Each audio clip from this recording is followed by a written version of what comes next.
ইসলাম ধর্মে দর্শনের কোনো বিচার আছে কিনা, বিধান আছে কিনা?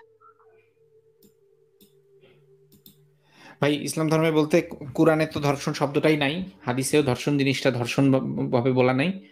আর হচ্ছে ইসলাম ধর্মে আহ, ধর্ষণ ব্যাপারটাকে ধর্ষণ হিসেবে বলে না, বলে জেনা হিসেবে। জেনা, নাই, ওই যে বলে না বিধান আছে কিনা জিনা, এরকম জেনা।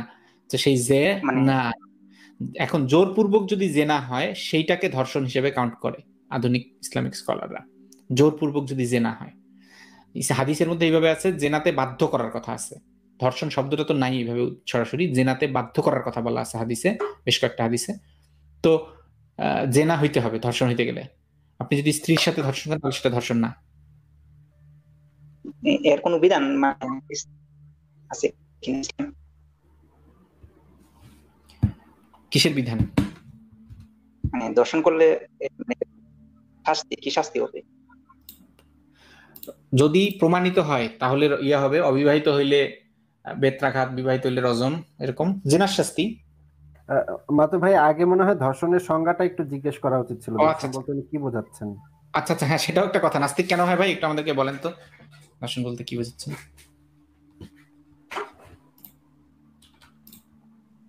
জি, ধর্ষণ বলতে কি বোঝাচ্ছেন একটু বলেন কাইন্ডলি আমাদেরকে। আসলে জোর করে কোনো ছেলে যদি মেয়েকে কোন ছেলে যদি মেয়ে, আহ, কোনো মেয়ে যদি ছেলে কিছু করে, সাথে উম, ভাই কোনো মেয়ে যদি কোনো খারাপ ছেলেকে কাজ কিছু করে, করলেই দর্শন। ছেলে যদি জোর করে, ভাই কোনো আমার কথা বোধহয় শুনতে পাচ্ছেন না। কোনো মেয়ে যদি কোনো ছেলেকে জোর করে কিছু করে, মানে এটা দর্শনের কথা যায়। আচ্ছা তার মানে হচ্ছে একটা মানুষ যদি আরেকটা মানুষকে, বা কে করছে সেটা, সেটা না, সেটা মানুষ ছাড়া যন্ত্রও হইতে পারে, যদি একটা মানুষকে আর কি কিছু একটা করা হয়। হ্যাঁ এরপরে বলেন কি করার কথা বলছেন একটা মানুষকে। যেমন কোনো ছেলে যদি জোর করে জিনা করে একটা মেয়েকে, এটাই দর্শন।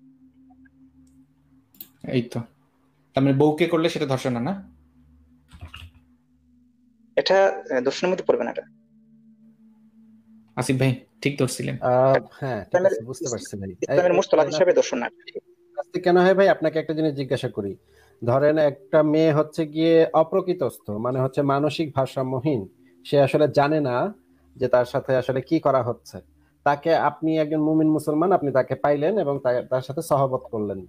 সে কিন্তু মানে আপনাকে জোরাজুরি করে নাই, বা সে যে এমন কোনো কিছু করে নাই যে সে রাজি না। তাকে হয়তো আপনি একটা পুতুল কিনে দিচ্ছেন বা একটা চকলেট কিনে দিচ্ছেন, সে খুশিতে খুশিতে শুয়ে পড়ছে, আপনি তার সাথে করে ফেললেন। এখন এটাকে কি আপনি আমরা ধর্ষণ বলবো নাকি ধর্ষণ বলবো না? আপনি আমাকে নতুন করে অ্যাড করেন, আবার আইসন বলতে কথা বলে শোনা যাচ্ছে না। কি বললেন ভাই, বুঝি নাই। কি করবো ভাই আপনাকে? উনি কি চলে গেছে? আচ্ছা, না আছেন তো। উনি বললেন নতুন করে অ্যাড করেন বলতে কিভাবে অ্যাড করব? ও উনি নতুন আইডি দিয়ে এসেছেন। আচ্ছা ঠিক আছে, নাস্তিক কেন এটা রিমুভ করে দিচ্ছি আগেরটা। বলেন দেখি কথা এখন। হ্যালো। হ্যাঁ, শোনা যাচ্ছে কথা। হ্যাঁ হ্যাঁ শোনা যাচ্ছে, বলুন। হ্যাঁ, এবার আসতে ভাই বলুন একটু। আপনাকে আমি জিজ্ঞাসা করেছি যে একটা ধরেন একটা মেয়ে রাস্তার একটা, যে মেয়েদেরকে পাগল বলা হয় আর কি, সমাজে যাদেরকে পাগল বলা হুম, হয়, মেয়েটার একটু মানসিক সমস্যা আছে, সে এত নিজের হুম, ভালো মন্দ এত কিছু বোঝে না। তাকে আপনি হুম, মানে একটা আপেল কিনে দিলেন বা একটা চকলেট কিনে দিলেন এবং বললেন যে চলো আমার রুমে আসো, আমি তোমার সাথে ইয়া করবো, একটা মজার কাজ করব।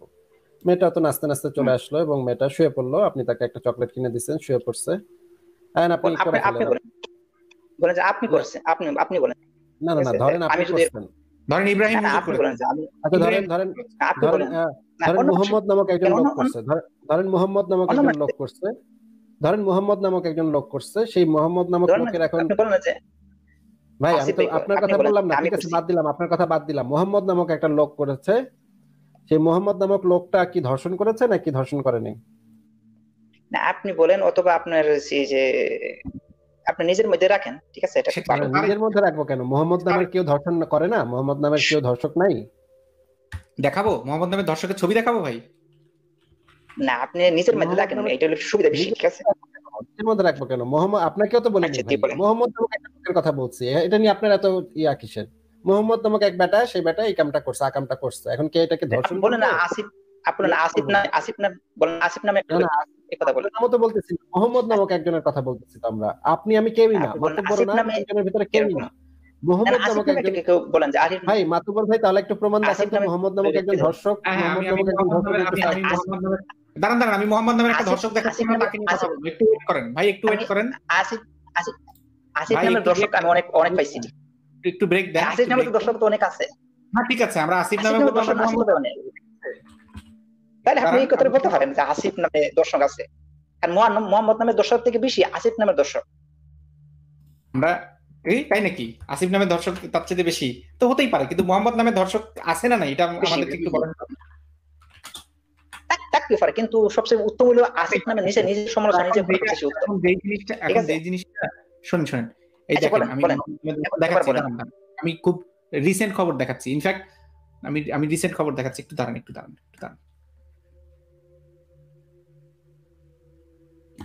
আমি রিসেন্ট খবর, আজকের খবর দেখাচ্ছি।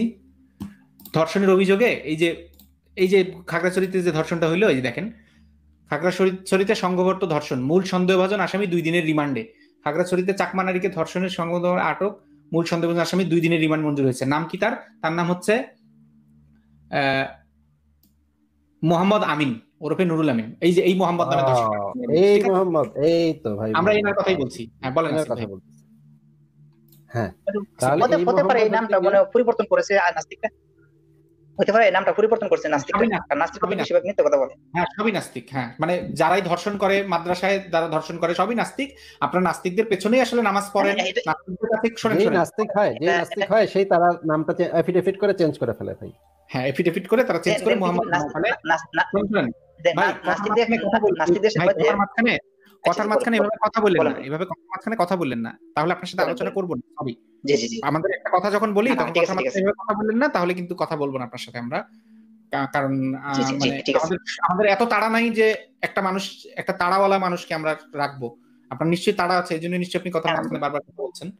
তো এনিওয়ে, এই তাড়াটা রাখেন না কাইন্ডলি, তাহলে আলোচনা করবো না। আচ্ছা, যেটা বলছিলাম সেটা হচ্ছে, এই যে দেখেন, যেই হুজুরটা 2 নামাজের 2 জামাতের ইমামতি করার মাঝখানে যেই ইমামটা ধর্ষণ করলো মসজিদের মধ্যে, মসজিদের লাগোয়া ঘরটাতে, সেই ঘরটাতে যে ধর্ষণটা করলো, তার চোখ নিচে রেখে দিল বাচ্চাটারে, মেয়েটারে রেখে, যে চতুর্থ শ্রেণীর ছাত্রীটারে যে রেখে দিল, সে ধর্ষণটা যে করলো, তার পিছনে আপনারা ঠিকই নামাজ পড়েন, বাট ধর্ষণ যতক্ষণ ধরা পড়েনি ততক্ষণ সে মুসলিম, এবং ততক্ষণ তার পিছনে আপনারা নামাজও পড়েন, তার কাছে আপনারা কোরআন হাদিস শেখেন, তার কাছেই আপনারা হচ্ছে এই যে মাদ্রাসার অধ্যক্ষগুলো, তার কাছে আপনারা কোরআন খতম দেন, তার কাছে আপনারা পাগড়ি নেন, তার কাছেই আপনারা ইনফ্যাক্ট হচ্ছে ডিগ্রি পর্যন্ত নেন, ঠিক আছে? কিন্তু যখন ধরা খায়, কট খেয়ে যায়, এরপরে সে হয়ে যায় নাস্তিক। তার মানে হচ্ছে আপনারা নাস্তিকদের সাথে না, মানে নাস্তিকদের কাছে ডিগ্রি নেন, নাস্তিকদের কাছে কোরআন শেখেন, কোরআন হাদিস শেখেন, নাস্তিকদের কাছে হচ্ছে আপনারা নামাজ পড়েন নাস্তিকদের পেছনে। মানে অর্থাৎ বুঝলাম আপনার কথা, আমরা বুঝলাম যে যতক্ষণ তারা ধর্ষণ, ভাই এই যে কথার মাঝখানে কথা বলে ডিস্টার্ব করতে চেষ্টা করছেন, আমি কিন্তু তাহলে আলোচনা করবো না, আগেই বলে দিছি আপনাকে। না কথা বলে তেমন শোনা যাচ্ছে না, এই জন্য আমি বলতেছি। শোনা যাচ্ছে না? আচ্ছা ঠিক আছে, শোনা না গেলে সমস্যা নেই। তাহলে আমরা আসিফ ভাইয়ের কথাটা শুনি একটু। এই যে ধর্ষণটা, এই যে যেমন ধর্ষকটা ছবিটা, শুধু ছবিটা একটু দেখাইলেই হবে আসিফ ভাই, এটা এটিএন নিউজ তো, শুধু ছবিটা দেখাইলেই হবে। হ্যাঁ এই যে ইমাম সাহেব, ইমাম না ভাই ইনি? হতে পারে এটা আপনার মাদ্রাসার শিক্ষক, মাদ্রাসার শিক্ষক। দেখেন ধরা খেয়ে এখন সে নাস্তিক হয়ে গেছে। দেখেন নাস্তিকের চেহারা কেমন হয়, দেখেন। হ্যাঁ ঠিক আছে, নাস্তিক মাসুদ কিন্তু নাস্তিকের চেহারা কেমন হয় দেখেন। নাস্তিক এই সেই কুলাঙ্গার নাস্তিক যে হচ্ছে টুপি মাথায়। নাস্তিক মাসুদ কিন্তু এরকম হয়েছিল, ঠিক আছে? নাস্তিক মাসুদ নাস্তিক ছিল কিন্তু শয়তানি করছিল, মানে ইসলাম ধর্মকে কুশল। হ্যাঁ ভাই আপনি মানে মাঝখানে কথা বলেন ভাই, আমরা তো একটা নিউজ দেখাচ্ছি, একটু জাস্ট দেখেন। এই সেই কুলাঙ্গার নাস্তিক যে হচ্ছে গিয়ে নাস্তিকতা করে, কিন্তু গোপনে নাস্তিকতা করে, কিন্তু মুখোশ পরে হচ্ছে গিয়ে ইসলামের মুখোশ পরে সে নাস্তিকতা করে। তারপর ধর্ষণ করতে গিয়ে ধরা খেয়েছে। এরকম অসংখ্য নিউজ আছে। এটা কিন্তু আচ্ছা, রাসূল সাল্লাল্লাহু আলাইহি ওয়াসাল্লাম নাস্তিক ছিল, কিন্তু তারা গোপনে খারাপ কাজ করতো, অথচ মানে মুসলিম। অপ্রাসঙ্গিক একগুলা কথা বলতেছেন, মানে কোনো কারণ ছাড়া। আপনার রসুলের জমানায় নাস্তিক ছিল না, কে ছিল জিজ্ঞেস করছে, প্রসঙ্গে থাকেন। আচ্ছা আসিফ ভাই, আমরা একটু প্রসঙ্গে ফিরে যাইতে পারি? ভাই কাইন্ডলি কথা, ঠিক আছে প্রসঙ্গে ফিরে যাই মাতু ভাই। হ্যাঁ হ্যাঁ প্রশ্ন যেটা হচ্ছে যে ধর্ষণের সংজ্ঞাটা আসলে কি সেই জিনিসটাকে জানা দরকার। ধর্ষণের সংজ্ঞাটা আমি স্ক্রিনে দেখাচ্ছি, যেটা হচ্ছে গিয়ে মানে পুরো পৃথিবীতে এখন এই সংজ্ঞাটাই সবচেয়ে গ্রহণযোগ্য সংজ্ঞা। ধর্ষণ এইটা হচ্ছে এক ধরনের যৌন আক্রমণ, সাধারণত একজন ব্যক্তির অনুমতি ব্যতিরেকে তার সাথে যৌন সঙ্গম বা অন্য কোনো ধরনের যৌন অনুপ্রবেশ ঘটানোকে ধর্ষণ বলা হয়। ধর্ষণ শারীরিক বল প্রয়োগ, অন্যভাবে চাপ প্রদান কিংবা কর্তৃত্বের অপব্যবহারের মাধ্যমে সংঘটিত হতে পারে। মানে হচ্ছে শারীরিক বল প্রয়োগেও হতে পারে, বা কোনো ধরনের চাপ বা ভয় ভীতি প্রদর্শনের মাধ্যমে হতে পারে, বা কর্তৃত্বের অপব্যবহার বা ক্ষমতার অপব্যবহারের মাধ্যমে হতে পারে। অনুমতি প্রদানে অক্ষম, এই জিনিসটা একটু ভালো করে দেখেন। অনুমতির প্রদানে অক্ষম যেমন কোনো অজ্ঞান ব্যক্তি, বিকলাঙ্গ, মানসিক প্রতিবন্ধী, এই যে জিনিসটা আমি এতক্ষণ বলছিলাম মানসিক প্রতিবন্ধী, কিংবা অপ্রাপ্ত বয়স্ক ব্যক্তি, মানে হচ্ছে 18 বছরের নিচে যারা, তাদেরকে অপ্রাপ্ত বয়স্ক ব্যক্তি হিসেবে গণ্য করা হয়। সেই অপ্রাপ্ত বয়স্ক ব্যক্তি এইরকম কারো সাথে যদি কোনো ধরনের কোনো ব্যক্তি যৌন মিলনে লিপ্ত হয় তাহলে তা ধর্ষণের আওতাভুক্ত। এখানে রেফারেন্স দেওয়া আছে সেক্সুয়াল ভায়োলেন্স ওয়ার্ল্ড হেলথ অর্গানাইজেশনের ইয়া দেওয়া আছে, রেপের সংজ্ঞা দেওয়া আছে ডিকশনারি থেকে, তারপরে রেপের সংজ্ঞা দেওয়া আছে লিগ্যাল ডিকশনারি থেকে, যে আইনগত ডিকশনারি থেকেও এটা সংজ্ঞাটা দেওয়া আছে। তাহলে আমরা বুঝতে পারলাম যে শারীরিক বল প্রয়োগে ধর্ষণ হতে পারে, কোনোভাবে চাপ প্রদান করা বা ভয়ভীতি প্রদর্শন করা, বা ক্ষমতা বা কর্তৃত্বের অপব্যবহারের মাধ্যমেও ধর্ষণ হতে পারে। আর হচ্ছে অপ্রাপ্ত বয়স্ক ব্যক্তির সাথে যদি সে যেহেতু মতামত প্রদানে অক্ষম, সেহেতু তার সাথে যে কোনো ধরনের যৌন কাজই হবে ধর্ষণের আওতাভুক্ত। মানসিক প্রতিবন্ধীদের ক্ষেত্রে একই, বিকলাঙ্গদের ক্ষেত্রে একই, অজ্ঞানদের ক্ষেত্রে একই। এখন ইসলামে প্রশ্ন করি ভাই একটা, ভাই আমি একটু শেষ করি ভাই এই কথাটা শেষ করি। এর ফাঁকে একটা প্রশ্ন করি, যেহেতু আপনি এই সংজ্ঞা দিচ্ছেন, আমি একটু আপনাকে এখন বলেন যে ইসলামের পরিভাষায় দর্শন কাকে বলে? সেটাই আমি আসতেছিলাম ভাই, তাহলে একটু আমাকে সময় দেন, আমাকে একটু সময় দেন, এখন আর মাঝখানে কথা বলেন না। হ্যাঁ, ইসলামের পরিভাষায় ভাই আবারও মাঝখানে কথা বলতেছেন ভাই, আবারও মাঝখানে কথা বলতেছেন ভাই। আপনি তো অনেক কথা বলছেন, আমি তো কিছুই বললাম না। আপনার প্রশ্নটা তো শুনছি, সেটারই তো উত্তর দিচ্ছি। আসিফ ভাই 1 মিনিট একটু সময় নিচ্ছি। নাস্তিক কি নাস্তিক কেন হয় সাহেব? আপনি যদি এই জিনিসটা জারি রাখেন, মানে আমি আপনাদের ইয়ের প্যাটার্নটা তো খেয়াল করছি, সেই দিনও আমি দেখলাম আসিফ ভাই যে লাইভে যুক্ত হয়েছিল সেখানে এই কাহিনী দেখেছি। আপনারা যুক্ত হয়ে যখন দেখেন যে আলোচনাটা একটা গুরুত্বপূর্ণ পর্যায়ে চলে গেছে, যখন দেখেন যে আসলে আপনাদের আর বলার মতো কোনো স্কোপ নাই, মানে এখন সামনে আপনারা হয়তো এমন একটা আলোচনাটা এমন একটা জায়গায় মন নিচ্ছে যেখানে আপনি আসলে বিপাকে পড়ছেন বা বিব্রতকর একটা পরিস্থিতিতে পড়ছেন, তখন আপনারা এই জিনিসটা শুরু করে দেন, আমাকে বলতে দেওয়া হচ্ছে না, অথবা আমি একটু বলি আপনি একাই বলছেন। ভাই এই কাজটা আমার সাথে করতে গেলে, মানে এই নাটকটা আমার সাথে করতে গেলে একটা সেকেন্ড টাইম, এই যে কথা বলতেছেন বের করে দিব, একটা সেকেন্ড এই ব্যাক স্টেজে নিয়ে নিলাম, এরকম ব্যাক স্টেজে নিয়ে কথা বলবো, একটা সেকেন্ড রাখবো না, 1 সেকেন্ড রাখবো না ভাই। কারণ কি, আপনারা ওই নাটকটা আমার সাথে করতে পারবেন না। মানে আপনারা যে নাটকটা করতে চান মূলত সেটা হচ্ছে কি, সবাইকে আপনারা দেখাইতে চান, শ্রোতাদেরকে দেখাইতে চান যেই দেখেন নাস্তিকরা কথা বলতে দেয় না, দেখেন নাস্তিকরা কথা বলতে দেয় না। বাট আমি এই জিনিসটা শ্রোতারা কি মনে করলো না মনে করলো, এই যে বুড়ি আঙ্গুলটা ক্যামেরায় তো দেখাইতে পারতেছি না, বুড়ি আঙ্গুলটা দেখাই আমি সবাইকে। যারা মনে করে যে এই মাতু ভাইতে কথা বলতে দিল না, তাদেরকে আমি বুড়ি আঙ্গুল দেখাই, বুদ্ধা আঙ্গুলটা দেখাই, তাদেরকে আমি বৃদ্ধাঙ্গুলি দেখাই, যে I don't care at all, I don't care, আপনি কি মনে করেন। আমার দরকার আলোচনা। যেই ব্যক্তি আলোচনা না করে আমাকে তো বলতে দিচ্ছে না করবে, তাকে আমি বলতে দেব না, সোজা হিসাব বলতে দেব না। যেই ব্যক্তি আলোচনা করতে চায় তাকে আমি 5 ঘন্টা রাখবো, যেমন পরশু দিনও রেখেছিলাম। আপনারাই বরং বিরক্ত হয়ে বলছিলেন মাতু ভাই প্লিজ এই জঘন্য লোকটাকে ছাড়েন। আমি কিন্তু ছাড়িনি। কেন? ওই লোক এক বিন্দু পরিমাণ অভদ্রতা করে নেই। আসিফ ভাই মনে আছে না, চিন্তাশীল মুসলিম, এক বিন্দু অভদ্রতা করে নাই। উনি অনেস্টলি উনি যা ফিল করেন সেটা বলছেন। ওনার কথা বলার সময় আসার জন্য উনি অপেক্ষা করেছেন, উনি কিন্তু অপেক্ষা করেছেন যে কখন ওনার সময় আসবে, এবং উনি তখনই বলেছেন। আমার খুবই চমৎকার লেগেছে ওনার সাথে কথা বলে। মানে উনি যত জঘন্য কথাই বলুক না কেন, উনি তো অনেস্টলি সেটা আমার সাথে আলোচনা তো করছে। অ্যাটলিস্ট আমি তো তাকে কনভিন্স করার চেষ্টা তো করতে পারবো যে ব্যক্তিটা অনেস্ট। কিন্তু যাদের উদ্দেশ্য হচ্ছে আলোচনা না, তার সাথে তো আমি 5 ঘন্টা তো দূরের কথা, 5 সেকেন্ড আলোচনা করবো না। এখন এটাকে আপনারা জোর বলেন, এটাকে আপনারা একনায়কতন্ত্র বলেন, এটাকে আপনারা স্বৈরশাসন বলেন, এটাকে আপনারা আমি তো কথা বলতে দেই না বলেন, যা খুশি বলেন, আই ডোন্ট কেয়ার, আমি বৃদ্ধাঙ্গুলি দেখাই। কারণ যারা বুঝার, যারা সত্যি আলোচনা শুনে বোঝে, তারা ভাই জিন্দেগিতে এই কথাটা বলবে না যে মাতুব্বর ভাই আরে কেন কথা বলতে দিলেন না। ওরা জিন্দেগিতে এই কথাটা বলবে না। যারা বোঝে তারা ঠিকই বুঝবে কারে ক্যান কিক মেরে বের করে দেওয়া হয়, এটা ঠিকই বুঝবে, তারা ঠিকই বুঝবে। তো ওই মানুষগুলো বুঝলেই আমার এনাফ। যারা বুঝবে না ওদেরকে ভাই আমি জোর করে বুঝাইতে যাব না। আমি এরকম প্রেমিক পুরুষ না যে আমি জোর করে বুঝাবো, ওগো তুমি কেন বুঝতে পারছো না, আমি এই কারণে ওইটা করেছি, তুমি আমার মনের কথাটা একটু বোঝার চেষ্টা করো ওগো। না ভাই, ঠেকা নাই, এত ঠেকা নাই, এত আচ্ছা ভাই, সে যদি ব্যাকস্টেজে থাকে তাহলে আরেকটু আনেন, দেখি তাকে আমরা কিছু বলতে পারি কিনা। তাহলে আমি না ওনাকে আবারও আনছি, আরেকটা সুযোগ দিচ্ছি, এরপরে আর সুযোগ দেব না, ওনাকে আরেকটা সুযোগ দিচ্ছি। ওনার যেটা যেমন উনি একটা প্রশ্ন করলেনই কিন্তু মাত্র আসিফ ভাই, আপনি সেটারই উত্তর দিচ্ছিলেন, উত্তর দেওয়ার মাঝখানে আবার কি বলবে, মানে প্রশ্ন তো করছেই একটা, সেটার উত্তরটা শুনুক, তার মাঝখানে তো বলার কিছু থাকতে পারে না। সে বলা শুরু করলো কি, আপনি তো বললেন আমি কিছু বলতে পারবো না, ভাই বললেনই তো প্রশ্নটা। তো এইরকম যদি না করেন তাহলে থাকতে পারবেন, যত কথা আছে সব বলার সুযোগ পাবেন। ইনফ্যাক্ট যেই দাবি করবেন সেই দাবিটা প্রমাণ করার জন্য যদি 2 ঘন্টা সময় লাগে 2 ঘন্টা সময় পাবেন। আমি লাইভটা শেষ করে দিতাম, বাট আপনার যদি আরো 2 ঘন্টা এক্সটেন্ড করতে পারেন, আপনি আলোচনা চালা যেতে পারেন, আমি করব 5 ঘন্টা যদি হয় 5 ঘন্টা থাকবো লাইভে, কিন্তু আপনাকে কোঅপারেট করতে হবে, তাড়াহুড়া করা যাবে না। কথার মাঝখানে আমাকে তো বলতে দিচ্ছেন না, এই টাইপের কথা বলা যাবে না। আমি ওনাকে ব্যাকস্টেজ থেকে আনলাম। নাস্তিক কেন হয় ভাই আপনি বুঝতে পেরেছেন আমি আপনাকে কি বোঝাতে চেয়েছি, যে আপনি সময় পাবেন কথা বলার, তাই এই নাটকটা আপনারা যারা করেন খুব ভালো করে জানেন আমি কি বলছি, সেটা আমার সাথে করবেন না। হ্যাঁ, কেমন নাস্তিক কেন হয় ভাই? আমি শুধু প্রশ্ন করবো, এতটুকু আমার অধিকার আছে। না, আপনি উত্তর দিবেন, প্রশ্ন উত্তর দিয়ে দিতে হবে, প্রশ্ন করবো, প্রশ্ন উত্তর দিয়ে দিতে হবে। ঠিক আছে, আমি প্রশ্ন করছি সেই প্রশ্ন উত্তর দেওয়ার জন্য, এবং এটা ইসলামিক স্কলারের মতো হতে হবে প্রশ্নের উত্তরটা। আমি বলছি যে ইসলামিক শরিয়াতের পরিভাষায় দর্শন কাকে বলে, এটা ইসলামিক স্কলারের অনুসরণ করবে। আচ্ছা আচ্ছা, ঠিক আছে, ঠিক আছে, আমি প্রশ্ন করেছি। ঠিক আছে ভাই, প্রশ্ন করেছেন, এবার একটু নিজেকে মিউট করেন, নিজেকে মিউট করেন যাতে আসিফ ভাই কথা বলতে পারে। মিউট করেন, আপনি নিজেকে মিউট করেন, হ্যাঁ মিউট থাকবেন। আবার আপনাকে যখন প্রশ্ন করা হবে তখন যদি আপনার মনে হয় যে আপনার সময় লাগবে, আপনি সময় নিয়ে উত্তর দিন, ঠিক আছে? সময় পাবেন আপনি যথেষ্ট, প্রশ্ন করার সুযোগ পাবেন, উত্তর দেওয়ার সুযোগ পাবেন, নিজের পয়েন্ট ক্লিয়ার করার সুযোগ পাবেন।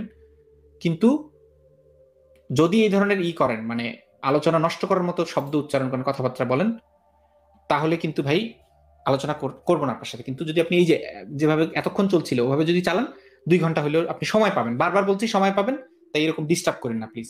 একটা প্রশ্ন করেছেন, উত্তরটা শোনেন আসিফ ভাইয়ের কাছে। আসিফ ভাই প্লিজ। হ্যাঁ, আমরা যেই ধর্ষণের সংজ্ঞাটা এতক্ষণ দেখলাম, এই আন্তর্জাতিকভাবে স্বীকৃত যে সংজ্ঞাটা আছে, সেই সংজ্ঞাটার ভিতরে যে জিনিসগুলো পড়ে, সেই জিনিসগুলোর একটা হচ্ছে যে শারীরিকভাবে বল প্রয়োগ বা চাপ প্রদান বা ভয়ভীতি প্রদর্শন বা কর্তৃত্ব বা ক্ষমতার অপব্যবহার।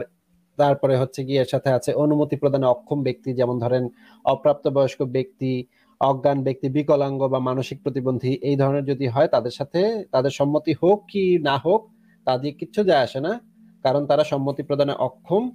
তাদের সাথে যে কোনো ধরনের যৌন সম্পর্কই, মানে তাদের সাথে যৌন অনুপ্রবেশ বা যৌন সঙ্গম এই ধরনের ঘটনা ঘটলে সেটাকে ধর্ষণের আওতাভুক্ত বলা হয়। এটা পৃথিবীতে, সারা পৃথিবীতে প্রচলিত একটা সংজ্ঞা। এই সংজ্ঞার সাথে ইসলাম, কিন্তু ইসলামের যে সংজ্ঞা, ইসলামের সংজ্ঞার ভিতরে, কোরআনে আসলে সরাসরি ধর্ষণ বলে কিছু নাই। কোরআনে যে জিনিসটা বলা আছে, জিনার কথা বলা আছে, জিনার শাস্তি হচ্ছে গিয়ে মৃত্যুদণ্ড। কিন্তু এখানে 2টা ক্যাটাগরি আছে, একটা হচ্ছে গিয়ে অবিবাহিতদের ক্ষেত্রে আর একটা হচ্ছে বিবাহিতদের ক্ষেত্রে। বিবাহিতদের ক্ষেত্রে হলে বেশিরভাগ সময় রজমের শাস্তি দেওয়া হয়, কিন্তু অবিবাহিতদের ক্ষেত্রে রজমের শাস্তিটা প্রয়োগ করা হয় না। 80 বেত্রাঘাত বা 100 বেত্রাঘাতের ভিতরে, সেটা নিয়েও নানা ধরনের মানে নানা মানে মাযহাবে নানা আছে, ফিকি শাস্ত্রগুলো দেখতে হবে, ফিকি শাস্ত্রের বিষয় কি বলা আছে। কিন্তু সাধারণত অবিবাহিতদের ক্ষেত্রে, যেহেতু তারা অবিবাহিত, সেহেতু তাদেরকে কিছুটা করা হয়।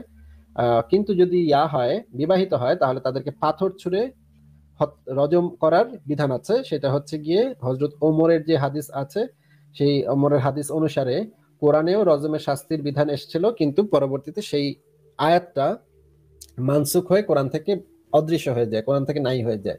সেই হাদিসটা দেখাতে পারবো।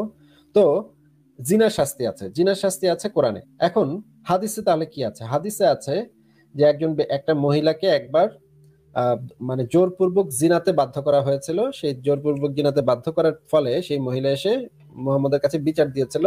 মুহাম্মদ সেটার বিচার করেছিলেন এবং সেই মহিলাকে বলে দিয়েছিলেন, তোমাকে আল্লাহ পাক ক্ষমা করে দিয়েছেন, যাও, তোমাকে আল্লাহ পাক ক্ষমা করে দিয়েছেন।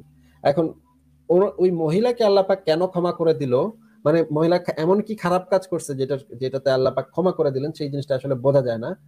মানে এখানে তো মহিলার কোনো দোষ নেই, মহিলাকে তো জোর করে করা হয়েছে। তো সেইখানে মোহাম্মদ মানে ধর্ষককে যে শাস্তিটা দিয়েছিল, সেই শাস্তিটা হচ্ছে গিয়ে সেটার উপরে ভিত্তি করেই ইসলামী শরীয়তে ধর্ষণের শাস্তিটা দেয়া হয়। তবে ধর্ষণকে আলাদাভাবে ট্রিট করা হয় না, ধর্ষণকে জিনার একটা ক্যাটাগরি হিসেবে দেখা হয়। জিনার একটা অংশ, একটা হচ্ছে মানে সম্মতিতে জিনা, আর একটা হচ্ছে অসম্মতিতে জিনা।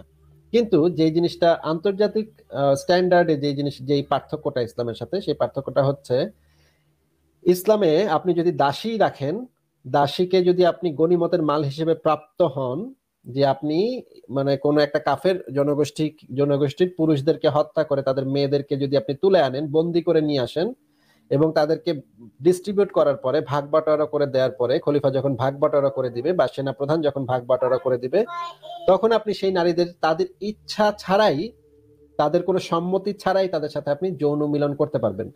এইটা আন্তর্জাতিক স্ট্যান্ডার্ডে সরাসরি ধর্ষণ, কিন্তু ইসলামের স্ট্যান্ডার্ডে এটা মোটেও ধর্ষণ না, এটা হচ্ছে বৈধ। কোরআনের সূরা মুমিনুনের 5 এবং 6, সূরা আল মারিজের 29-30 নম্বর আয়াত, সূরা নিসার 24 নম্বর আয়াত এবং সূরা আযাবের 50 নম্বর আয়াতে এই বিষয়ে সরাসরি বৈধতা দেয়া আছে। এবং তাফসিরে জালালাইনে যে জিনিসটা বলা আছে সূরা নিসার 24 নম্বর আয়াতের তাফসিরে, যে স্বামী যদি দারুল হরবে জীবিত থাকে তাহলে ইদ্যত পালনের পরে তাদের সাথে যৌন সঙ্গম করা সম্পূর্ণ বৈধ, এবং আল্লাহ পাক এই জিনিসটা তাদের জন্য হালাল করে দিয়েছেন, মুমিন জিহাদিদের জন্য এই জিনিসটা হালাল করে দিয়েছেন। তার মানে বোঝা যাচ্ছে যে ওই মহিলাদের, এবং ইসলামের কোনো রেফারেন্সে এরকম নাই যে ওই মহিলাদেরকে কোনো ধরনের কনসেন্ট বা অনুমতি নেওয়া হবে, এই রকমের কোনো রেফারেন্স পৃথিবীর কোথাও, কোনো ইসলামের ভিতরে কোথাও নাই যে ওই গনিমতের মাল দাসীদেরকে মানে অনুমতি নেওয়া হবে যে তোমাদের সাথে কি আমরা সেক্স করব, এরকম কোনো অনুমতির বিধান ইসলামে নাই। তার মানে হচ্ছে যাকে যার ভাগে দেয়া হবে তার সাথেই তার ধর্ষিত হতে হবে। এটা হচ্ছে আন্তর্জাতিক স্ট্যান্ডার্ডে ধর্ষণ, কিন্তু ইসলামের স্ট্যান্ডার্ডে এটা হচ্ছে বৈধ হালাল যৌন সঙ্গম। আরেকটা ক্যাটাগরি হচ্ছে অপ্রাপ্ত বয়স্ক ব্যক্তি। অপ্রাপ্ত বয়স্ক ব্যক্তিদের সাথেও ইসলাম যৌন মিলন বৈধতা দিয়েছে। এটা হচ্ছে সূরা আহজাবের 49 নম্বর আয়াতে এবং সূরা তালাকের 4 নম্বর আয়াতে যে জিনিসটা বলা আছে, এই দুইটা আয়াত একত্র করে পড়লে যে জিনিসটা বোঝা যায় যে, এবং তাফসিরেও এই জিনিসটা পরিষ্কারভাবে এসছে যে অপ্রাপ্ত বয়স্ক মেয়েদের সাথে যৌনকর্ম, বিবাহ এবং যৌনকর্ম ইসলাম সম্পূর্ণভাবে হালাল করেছে এবং সম্পূর্ণভাবে বৈধতা দিয়েছে, যে জিনিসটা আন্তর্জাতিক স্ট্যান্ডার্ডে একটা ধর্ষণ। কারণ অপ্রাপ্তবয়স্ক ব্যক্তি কোনো সম্মতি দিতে পারে না, সম্মতি দিতে তারা অক্ষম, কিন্তু ইসলাম এটার বৈধতা দিয়েছে, এটা ইসলামে সম্পূর্ণ হালাল। অপ্রাপ্তবয়স্ক মেয়েদের সাথে যৌনকর্ম করা সম্পূর্ণ হালাল। কোথায় একটু দেন তো, দলিলটা দেন। অবশ্যই দিব, অবশ্যই দিব। আপনি একটু পয়েন্ট করে রাখবেন ভাই, তাহলে আমি যখন রেফারেন্সগুলো এতগুলা আমি অনেকগুলো, এখন আপনি যে এতগুলো কথা বলছেন আমি সব ভুলে গেছি, ঠিক আছে? একসাথে এতগুলো কথা বলে সমস্যা। দর্শনের যখন সংজ্ঞা দিবেন তখন তাহলে ভাই আপনি একটু লিখে রাখেন না ভাই, আপনি শরিয়াতের পরিভাষায় না লিখে রাখেন এতগুলো রেখা ক্যাটাগরি আছে তো, আরো কয়েকটা ক্যাটাগরি আছে, একটু আপনি দর্শনের সংজ্ঞা দিবেন সংক্ষিপ্তভাবে, ঠিক আছে? যেমন ভাবে দিব ভাই, আমি তো বলতেছি একবারে আমি রেফারেন্সগুলো দিব। কোন রেফারেন্স আপনি বলেন যে ভাই অপ্রাপ্তবয়স্ক মেয়ের সাথে ভাই একটু কথা থামেন না ভাই, আমি বলতেছি তো এখন পর্যন্ত কোনো রেফারেন্স চেয়ে আমার কাছে রেফারেন্স পাই নাই, এখন এরকম পর্যন্ত কোনো ঘটনা ঘটে নাই এখন পর্যন্ত আমার লাইভ হিস্ট্রিতে। আমার কাছে রেফারেন্স চাইছে কেউ, আমি রেফারেন্স দেখাইতে পারি নাই, এরকম কোনো ঘটনা ঘটে নাই। আপনি লিখে রাখেন যে আপনি কোন কোন পয়েন্টে প্রয়োজন হলে আমি আবার শুরু থেকে বলবো, তখনও আপনি আবার মাঝখানে ক্যাটাগরির কথা বলতেছি। এক হচ্ছে দাসী, এক হচ্ছে অপ্রাপ্তবয়স্ক ব্যক্তি। 3 নম্বর পয়েন্টটা এবার বলবো আপনাকে, যখন আপনি যখন রেফারেন্স দরকার হবে তখন আমি 3টা পয়েন্টের রেফারেন্স একসাথে দিব। কোনো সমস্যা আছে? আর আচ্ছা আপনি বলেন তো দাসীর প্রথা কে চালু করলো? আর কোনো সমস্যা আছে? আমি আপনাকে তো বলেছি এই প্রশ্নগুলো পরে নিব, আমার 3 নম্বর ক্যাটাগরিটা শেষ হোক, তারপরে আপনার প্রশ্ন নিব। তো আমি বলেছি তো নিব, আপনাকে কি বলেছি যে আপনার কোনো প্রশ্ন আমি আর শুনবো না, আপনাকে বের করে দেওয়া হবে, এটা বলেছি? হ্যাঁ মাতু ভাই, শোনা যাচ্ছে আপনার কথা। হ্যালো মাতুব্বর ভাই, এখন আর শোনা যাচ্ছে না মাতুব্বর ভাই। আচ্ছা, এই যে মাতুব্বর ভাই এখন শোনা গেছে, এখন শোনা গেছে। আচ্ছা আচ্ছা, ঠিক আছে। আমি এতক্ষণ আপনাদের কথা আসলে শুনি নাই ভাই, সরি, আমি মাঝখানে কথাগুলো শুনি নাই, কিন্তু আপনার একটা কথা শুনলাম, আপনি বলছিলেন বোধহয় যে আপনার প্রশ্ন নিব। আপনাকে কি বলা হয়েছে যে আপনাকে প্রশ্ন নেব না এটা বলছিলেন? এটা বলার কারণটা কি আসিফ ভাই? উনি কি মাঝখানে ডিস্টার্ব করা শুরু করেছিল আবারও? হ্যাঁ, উনি মাঝখানে একটা রেফারেন্স চাচ্ছিলেন। আমি বলেছি যে আমার 3টা পয়েন্ট একত্রে বলার পরে আপনি একটু লিখে রাখেন, আমি 3টা পয়েন্টেরই রেফারেন্স দিব। আমি শুধু উনি দ্বিতীয় পয়েন্টে রেফারেন্স চেয়েছেন, আমি বলেছি আমি শুধু দ্বিতীয় পয়েন্টে দিব না, প্রথম পয়েন্টেরও দিব, দ্বিতীয় পয়েন্টেরও দিব, তৃতীয় পয়েন্টেরও দিব, 3টা পয়েন্টেরই দিব। সুতরাং ওনার রেফারেন্স চাওয়ার আসলে দরকার নাই, কারণ আমি রেফারেন্সগুলো একটু পরে এমনিতেই নিজেই দেখাবো। এবং আমাকে রেফারেন্স চেয়ে এখন পর্যন্ত কেউ বিফল হয়েছে যে আমি রেফারেন্স দেখাতে পারি নাই, এরকম ঘটনা আমার লাইভের হিস্ট্রিতে এরকম মানে আপনি অপ্রাপ্ত বয়স্ক যদি কোনো মেয়ের সাথে মানে সেক্স করা যায়, এই দুইটা দিন আগে, তারপর ওই দাসের বিষয় নিয়ে আলোচনা করেন, অনেক বড় বিষয়। দাসের বিষয়টা অনেক বড় বিষয়। আমরা আপনাকে দিব কেন হয় আগে দেন। ইবনে সাইদ আপনি একটু মিউট করেন, নিজেকে মিউট করেন একটু। আপনাকে শেষবারের মতো বলছি, এরকম করলে আমি লাইভে রাখবো না, এরকম করলে লাইভে আপনি দিয়ে দেন ভাই। ব্যাকস্টেজে নিচ্ছি ভাই, ইচ্ছে করে এখন এরকম শুরু করেছে, মানে রেফারেন্স তো দেওয়া হবে বলেছে। আমাদের লাইভে কি রেফারেন্স ছাড়া লাইভ হয় নাকি? এটা কি মুমিনদের লাইভ নাকি রে ভাই? এখানে কি মুমিনরা আলোচনা করতেছে নাকি যে কিতাব খুলে দেখাই দিব এরকম নাকি? আমরা আশ্চর্য, রেফারেন্স ছাড়া কোনো কথা বলি নাকি আমরা? রেফারেন্স না থাকলে আমরা সরাসরি বলে দিই যে এই বিষয়ে কমেন্ট করবো না। এই কি আলাপ? এরকম করছেন কেন? এই জিনিসটাই তো করতে নিষেধ করলাম। এই জিনিসটা করলে ব্যাকস্টেজে রাখবো। আসিফ আপনি বলতে থাকেন, আপনার বলা শেষ হলে তারপর আমি ইয়াতে আনবো, ততক্ষণ আনবো না। আচ্ছা, ফাতেমা আপু বোধহয় মানে কিছু বলতে চাচ্ছেন, ওনার কথা শুনুনি। আর ওনাকে আনেন ভাই, ওনাকে রাখেন স্টেজে। আসিফ ভাই কেমন আছেন? তো ব্যাকস্টেজে রাখি, তা নাহলে ডিস্টার্ব করছে। এই যে ডিস্টার্ব করবে, তো এগুলো ডিস্টার্ব করার জন্য আসে না। ডিস্টার্ব একটু করুক ভাই, একটু। মাদুম ভাই, ফাতেমা আপু বলেন। আসিফ ভাই কেমন আছেন? হ্যাঁ আপু ভালো আছে, আপনি কেমন আছেন? এই যে আসিফ ভালো। আমি আগের মতোই 2 মিনিট বলে চলে যাচ্ছি, বুঝছেন, অ্যাজ ইউজুয়াল। আচ্ছা আসিফ ভাই, আমি তো মাঝখানে বেশ কিছু প্রশ্ন লিখতাম ইসলামিক বিভিন্ন টপিক নিয়ে। একটা প্রশ্ন আমার ছিল, আমার প্রশ্ন নাম্বার 2, যে 570 থেকে 625 খ্রিস্টাব্দ পর্যন্ত যতগুলো যুদ্ধ হয়েছিল, ওই যুদ্ধে কোনো মেয়েদের সাথে তোর মা কি মেয়ে না? তোর মা কি বাপ? তুই কি তোর বাপের পশ্চাৎ দেশ দিয়ে জন্ম নিয়েছিস? বেয়াদব কোথাকার বদমাইশ, কত বড় বদমাইশ! চিন্তা করেন, মেয়েদের সাথে কথা বলবে না, এদের থাপড়ায় তো দাঁতের পায়ের ফালা। মাদুর ভাই একটু সিম্পথি দেখান। উনি তো না আপু, আই এম সরি, না উনি তো আবার ওই যে বোধহয় না, আমি ওনাকে রাখতাম, আমি ওনাকে বের করিনি, উনি নিজে চলে গেছেন, আমি ওনাকে বের করিনি, আমি ওনাকে ইচ্ছে করে রাখতাম। ভাইয়া উনার ঘরে যে সংসারে যে নারী আছে সেটা নারী না বোধহয়, বুঝছেন। না ফাতিমা আপু যখন সে এই কথাটা বলেছে নারীর সাথে কথা বলবে না, আমি তখন ঠিক করেছি যে ওকে ফুল স্ক্রিন করে রাখবো, ওকে আর আপনাকে। এই জন্য আমি ভাবছিলাম যে ওকে ফুল স্ক্রিন করি, দেখি যে চলে গেছে। ফুল স্ক্রিন করে ওরে ঝাড়তাম। আমি শুনতাম যে সে তার বাপের পশ্চাৎ দেশ দিয়ে হয়েছে কিনা, জন্মটা নিয়েছে কোন দিক দিয়ে, আমি শুনতে চাই যে নারীর সাথে কথা বলেছে কিনা। ভাইয়া কোনো অ্যাক্সিডেন্টে গে হয়ে গেছে হয়তোবা, থাক, বুঝছেন, গে হয়ে গেলেই তো মানে হয়তোবা, বুঝছেন, এই জন্য নারীর দেশ হয়ে গেছে। আমরা যেটা করতাম, উনি যদি আবারও আসে, আমি যেটা করবো, আমি আর আসিফ ভাই ব্যাকস্টেজে চলে যাবো, আপনার সাথেই ওনাকে কথা বলতে দিব। আমি দেখবো সে মেয়ে মানুষের সাথে কথা বলে কি বলে না, মানে কিরকম স্টুপিড সে। তার মানে এরা কি? আচ্ছা আসিফ ভাই, কোনোভাবে কি কোনোখানে কি শুনেছেন যে বাবার স্তন থেকে দুধ বের হয়? কোনোদিন এরকম পাওয়া গেছে এরকম হিস্ট্রি? মানে ওরা কি হচ্ছে বাপের নুনুচি সব বড় হয়েছে, বুঝছেন। আচ্ছা থাক আসিফ ভাই, আচ্ছা এগুলো আপনার কত বড় মানে সে না আমার তো মেজাজ প্রচন্ড খারাপ হয়েছে। কত বড় বদমাইশের বাচ্চা, কত বড় এটা থাপড়ানো দরকার তো। মানে মেয়েদের সাথে কথা বলবে না মানে কি? তাহলে তুই আসছস কেন এখানে? ভাইয়া মাদ্রাসায় মাল্টিপল রেপের কারণে হয়তোবা মেন্টাল ব্যালেন্স হারাই ফেলছে, বুঝছেন, মানে এই সমস্যা হয়েছে ভাইয়া। মানে অনেকবার মনে হয় রেপ টেপ হয়েছে তো হুজুরদের দ্বারা, এই জন্য মানসিক ভারসাম্য হারাই ফেলছে। নারী দেখলে ভয় লাগে, নারী দেখলে বিদ্বেষ লাগে, বুঝছেন, পুরুষ ভালো লাগে শুধু। আচ্ছা যাই হোক, আর ওনাকে দোষ দিলাম কি ভাইয়া? যতগুলা যে ইসলামিক লাইভ ডিবেটদের যতগুলা কি বলবো লাইভ হয় ভাইয়া, সবখানে তো সব ছেলে, ওরা ছেলেদের সাথে কথা বলতে ভালো লাগে, ছেলে হাসে, ছেলে প্রশংসা করে, ওগুলা সবগুলাই তো আমার ওই কারখানায় মনে হয় ভাইয়া। ওখানে তো কোনো নারীর অস্তিত্ব নাই। কোন একটা ইসলামিক লাইভ ডিবেটে দেখেন কোন মেয়ে আসে ভাইয়া? আসে না। মাতু ভাই, আমাকে কত সুন্দর লাগছে এরকম একটা ছবি একজন ইসলামিক দায়ী ভাই পোস্ট করেছিল, এটা মনে আছে? হ্যাঁ মনে আছে। মাশাআল্লাহ, আমাকে দেখাবো। আল্লাহ আমাকে কত সুন্দর করে সৃষ্টি করেছে। দেখাবো ভাইয়া, বিশেষ করেন ভাই, আই সোয়ার আমার লাইভ গুলো শুনলে মনে হয় যে ওইটা কোনো হোমোসেক্সুয়াল পিপলদের আড্ডাখানা পড়ছে। কোনো মেয়ে নাই ওখানে, ওয়ান জেন্ডার, সবাই নিজেরা কথা বলে, নিজেরা প্রশংসা করে, নিজেরা হাসি ঠাট্টা করে, নিজেরা রাগ অভিমান করে। এই কি মানে দুনিয়াতে বোধহয় একটা জেন্ডার এক্সিস্ট করতেছে। ওই লাইভ গুলো শুনলে আমার তাই মনে হয় ভাইয়া, বুঝছেন। সো এও ব্যতিক্রম কেউ না আর কি, রাইট? হ্যাঁ আপু বলেন, আমাদের একটু মেজাজ খারাপ হয়েছে আপু, সরি, আপনি বলেন। যাই হোক, আমি এখন যেটা বলতে যাচ্ছিলাম ভাইয়া, সেটা হচ্ছে যে আমি যে এই প্রশ্নটা করেছিলাম যে 570 থেকে 625 খ্রিস্টাব্দ পর্যন্ত, আমার প্রশ্ন নাম্বার 2 ছিল যে কোনো বাচ্চাদের কি করা হতো, তারপর নারীদের কি করা হতো, ঠিক আছে না, সরি, নারীদেরকে তো দাসী বানানো হতো, গনিমত, ছেলেদেরকে মেরে ফেলা হতো, আর বাচ্চা কিংবা বৃদ্ধ ওদের কি করা হতো। তো ওই দিন ওই মুশফিক মিনার ভাইয়ের একটা লাইভ শুনলাম, ওখানে উনি বললেন যে ও লাইফটার মধ্যে তো উনি সব মানে খুব বর্ণনা করলেন যে এটা অমানবিক ছিল না, এটা সেটা ছিল না। হঠাৎ আমি একটা দেখলাম, উনি একটা রেফারেন্স দেখাচ্ছে, ওইটা আমি স্ক্রিনশট নিলাম। ওখানে লেখা আছে যে ওই যখন সব সোলজারদেরকে মেরে ফেললো, ইভেন কি যেসব বাচ্চা মানে ছেলে 12-13 বছর বয়স কেপেবল হয়েছে, ঠিক আছে, তাদেরকেও মেরে ফেললো। তো আর লেফট ওভার কে থাকলো? লেফট ওভার থাকলো নারীরা, শিশুরা আর বৃদ্ধরা। তো নারীদেরকে তো গণিমত হিসেবে নিল, শিশুদেরকে গণিমত হিসেবে নিল, সবাইকে নিল।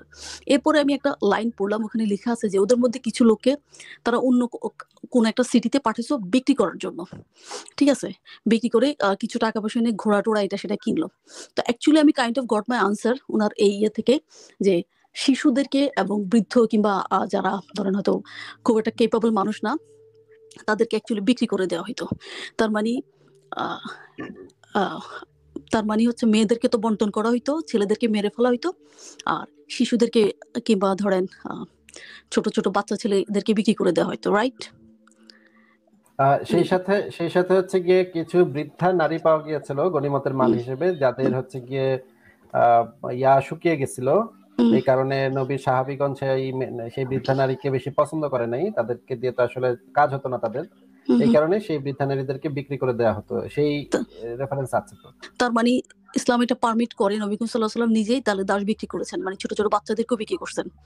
হ্যাঁ, দাস বিক্রি করেছে সেটা তো আছেই, এবং সেই সাথে যে নারীরা হচ্ছে গিয়ে মানে রেপের জন্য অনুপযুক্ত, রেপ করা যাবে না তাদেরকে বিক্রি করছেন। আমি ভাইয়া আজকে আমি গত একটা বছর আমি পার্সোনালি মুশফিক ভাইকে বহুবার এটা নিয়ে টেক্সট করছি যে বাচ্চাদেরকে কি করা হয়। তো উনি বলছে, উনি ওনার আরেক ভাইকেও আনছে, কি আব্দুর রহিম না কি, উনি মুফতি টুফতি হবে, যাই হোক, বহুবার আমি প্রশ্নটা জিজ্ঞেস করছি, উনি কোনোদিন এটা অ্যান্সার দিতে পারে নাই।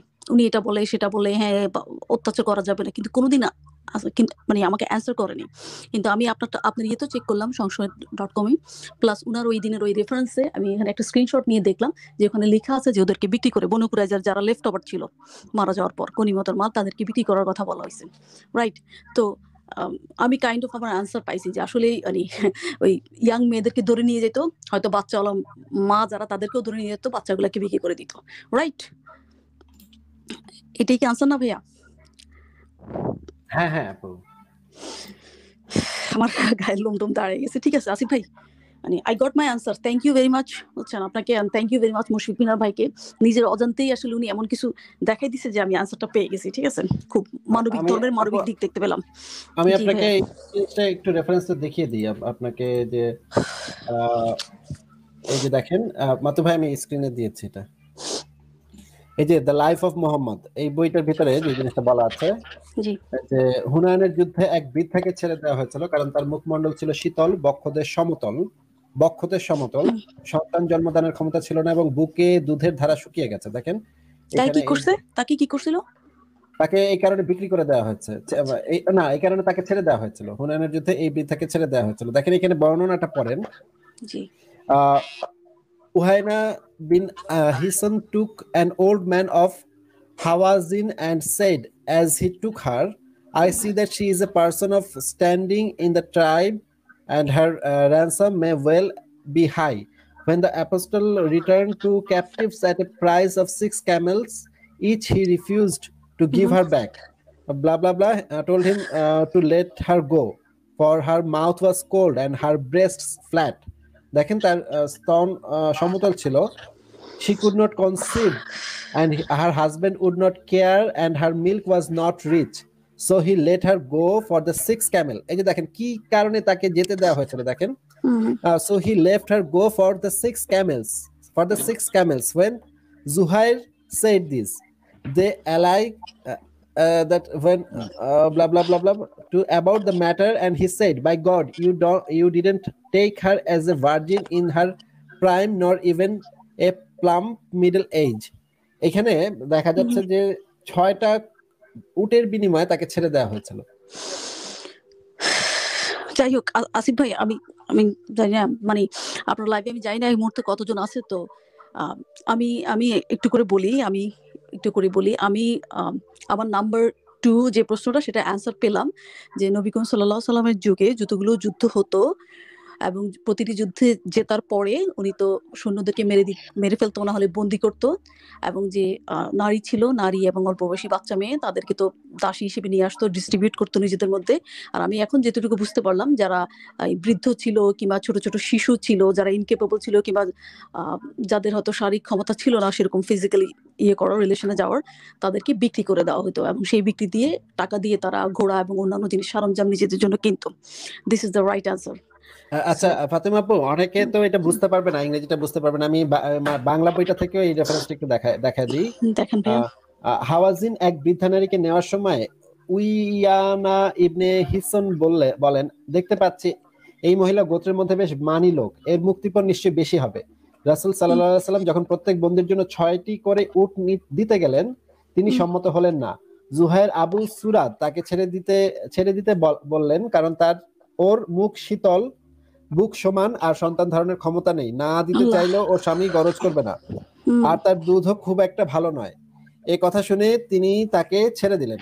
অনেকে দাবি করেন আল আকরা ইবনে হাবিসের সঙ্গে দেখা হলে ওয়াইনা তার সাথে অভিযোগ করেন, তখন আল আকরা বলেন, কি যে বলো, ও তো আর ভর বয়সী কুমারী ছিল না, মধ্যবয়সী যৌবনবতীও নয়। মানে এই যে 6টি উটের বিনিময়ে তাকে ছেড়ে দেওয়া হয়েছিল, এবং তখন জিজ্ঞাসা করা হয়েছে কেন এটা মানে তাকে করে দেওয়া হলো, তখন বললো যে ও তো ভর বয়সী যুবতী না, ওরা দিয়ে করবোটা কি।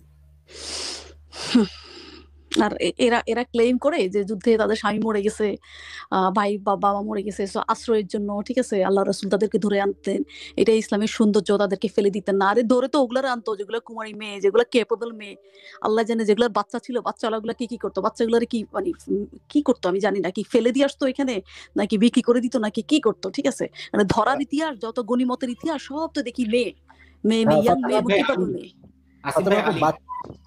হ্যাঁ, বাচ্চা মেয়েদের সাথে কিন্তু যৌনকর্ম করতো, সেটা তো জানি ভাইয়া, সেগুলো তো জানি আমি। মানে আলীর কাছে যে একটা বাচ্চা মেয়ের সাথে মানে যৌনকর্ম করতে গিয়ে একটা হাদিস আছে, গোসল করলো যে যৌনকর্মের পরে যুদ্ধবন্দী দাসীর সাথে, সেই মেয়েটা অপ্রাপ্তবয়স্ক ছিল। ভাইয়া ওই আপনাদের লাইভে যদি কখনো মুশফিক ভাই আসে, ওনাকে একটু বলিয়েন যে ফাতেমা আপু বলছে, আপনি এরকম পিছলি করলেন কেন? আপনি তো এই জিনিসটা বহু আগে ওনাকে বলে দিতে পারতেন। আমি ওনার সাথে প্রায় 6-7 মাস এই একটা বিষয় নিয়ে অনেকবার জিজ্ঞেস করছি। উনি ওনার এক মুফতি ভাইকেও আনছে, উনিও বলছে যে অনেক কিছু আছে আপু, অনেক কিছু আছে, শিশুদের সাথে কি করা হইতো, বৃদ্ধদের সাথে কি করা হইতো, কিচ্ছু বলতে পারে না, ঠিক আছে। বলবে কেমনে, কোন মুখে বলবে, ঠিক আছে, মানে না বললেও এখন বের হয়ে গেছে, মানে ট্রুথ, মানে আর কত থাকবে।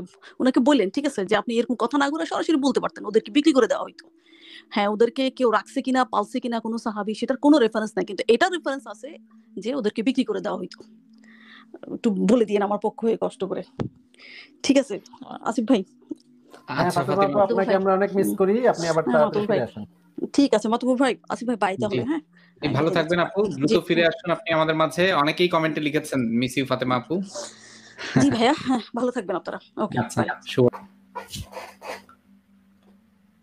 যখন মদন মিম নিজেই তৈরি হয় কিভাবে, এই যে আল্লাহু আকবার, আলহামদুলিল্লাহ, নিজেই নিজেকে দেখে অবাক হই, আল্লাহ আমাকে এত সুন্দর করে তৈরি করেছেন, আলহামদুলিল্লাহ, সব আমার রবের দোয়া।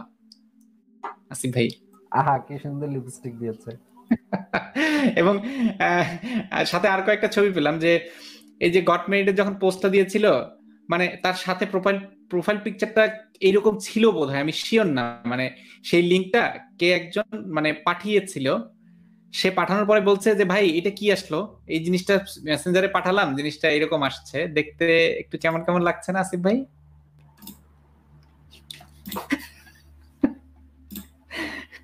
সে মানে এই পোস্টটা ছিল মূলত জাস্ট সে বিয়ের ইভেন্টের একটা পোস্ট, কিন্তু তার ওই সময় প্রোফাইল পিকচার বা কভার ফটো এরকম ছিল। তার মেসেজটা যে মানে ওই লিঙ্কটা কেউ যদি সেন্ড করতো, ওই সময় সেন্ড করছিল, তখন এই জিনিসটা আসছিল, যে তার যে ছবিটা সেটা আসছিল, ইভেন্টটা আসছিল, এটা ভাবে গট মেরিড। তা মানে মানুষ কি বুঝবে এই জিনিসটা দেখে, তো মিসআন্ডারস্ট্যান্ড করে ফেলতে পারে। আমি মেসেঞ্জারে দেখে মূলত এটাই ভেবেছিলাম, পরে আমি প্রোফাইলে গিয়ে দেখি যে না, কাহিনী অন্য, আসলে সে বিয়ে করেছে অন্য কাউকে, বাট তার লিঙ্কটা যারাই পাঠাচ্ছে, মুমিনরা পাঠাচ্ছে, তখন এরকম দেখা যাচ্ছে। আরেকটা ছিল নিজেই আপলোড করেছে, মানে আমাদের কিছু করতে হয়নি, নিজেই এই প্রোফাইল পিকচারটা আপলোড করেছিল, মানে নিজেই আসিফ ভাই, ফর নো রিজন, নিজেই। এই যে ডুয়েট প্রোফাইল পিকচার, তা আপনি বোধহয় এই মুমিনটার কথা বলছিলেন যে নিজেই নিজেকে আলহামদুলিল্লাহ বলে, মাশাআল্লাহ বলে।